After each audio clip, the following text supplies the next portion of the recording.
Mereka bahkan dakwahnya ngaco, ngawur, halu dan sebagainya. Kita dimabluhkan dengan ucapan-ucapan mereka, dengan doktrin-doktrin mereka. Kita para mukibin ini antang ayam justru suruh melawan kita sebagai warga negara asli. Ini kan sudah kebalik-balik sebetulnya. Lalu sebagaimana untuk menginsafkan, menyadarkan mereka, memang ini tidak mudah seperti yang kita harapkan. Karena apa? Kita sadar ratusan tahun kita didoktrin oleh mereka. Bahkan kita sendiri ketika belum adanya tesis keimanan di pondok pesantren kita dulu mondok, tidak ada yang namanya terkait dengan pembahasan nasab, sehingga kita sendiri menganggap bahwa Wali Songo adalah dari Ba'alawi pada waktu itu.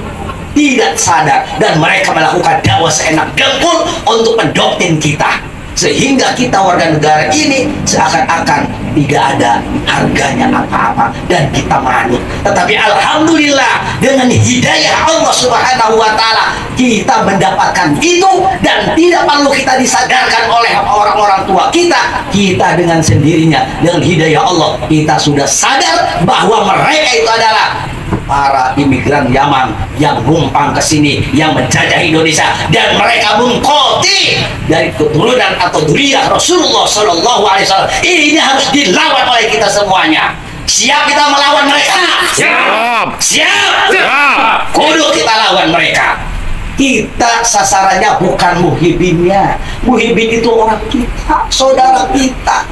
Itulah taktik Belanda adu domba yang sudah diterapkan oleh mereka Ba'alawi kepada warga negara Indonesia. Dulu Belanda mengadu domba kita dengan mereka, dengan kita diadu domba, dan sekarang Ba'alawi mengadu domba kita dengan muhibin supaya kita berantem. Yang rugi adalah kita, yang ongkang-ongkang, yang menjadi juragan adalah mereka para Ba'alawi yang memang harus dimusnahkan oleh kita, karena sudah jelas nasabnya tidak sampai ke baginda Rasulullah Muhammad Sallallahu Alaihi Wasallam.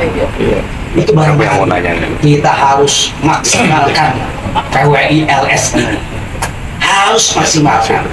Jadi kalau saya sih berbicaranya begini, ketika di grup itu kan hanya kita saja berbicara di situ. Sekarang harus kita masif bagaimana Ustadz berbicara kepada majelis taklimnya, kepada jamaahnya, jelaskan bahwa Ba'alawi itu dzurriyyah Rasulullah Sallallahu Alaihi Wasallam. Kita sekarang jangan panggil Habib kepada mereka Ustadz, atau kalau dia nggak bisa ngaji, panggil namanya saja. Ngapain menghargai orang-orang seperti itu? Mereka tidak ada menghargai kepada kita. Sebaliknya kita juga sebagai tuan rumah yang punya otoritas maksimal di negara ini, mereka balas dengan mereka yang melakukan kepada kita.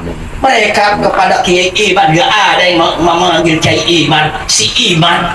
Kita si Rizik, si aja udah, si Bahat Demit saja ngomong. Ngapain lagi harus hormat-hormat kepada mereka yang tidak menghargai kita sebagai tuan rumah? Setuju nggak begitu? Betul, setuju. Uduk seperti itu. Gak usah panggil Habib Rizik, Habib Bahat. Gak usah. Si Rizik, si apabila disebutnya Imam Unyil atau Imam Imam Jumbo. Udah gitu aja. Ngapain dipanggil-panggil hormat?